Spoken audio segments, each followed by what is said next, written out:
Gagayaan na. Ha? Hindi, tempohan mo ha. Pag ngumiti. Ikaw talaga.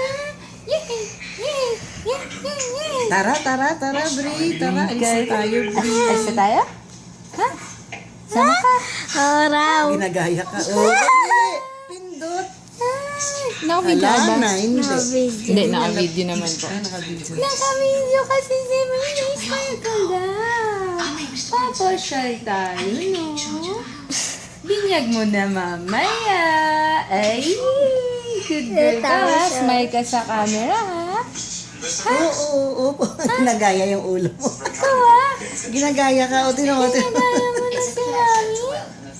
Smile ka mamaya ah. Gumaganon din siya. Smile ka ha. Sa may kotse, sleep ka muna. Pag nasa church, gising ka ha. Oo daw. Pati kilay, pati ulo ginagaya. Good girl talaga yan eh. Dyan, dyan, dyan, dyan, dyan, dyan. It puzzles me why you choose to employ amateurs Lee? like my daughter. What is the Yay! distinction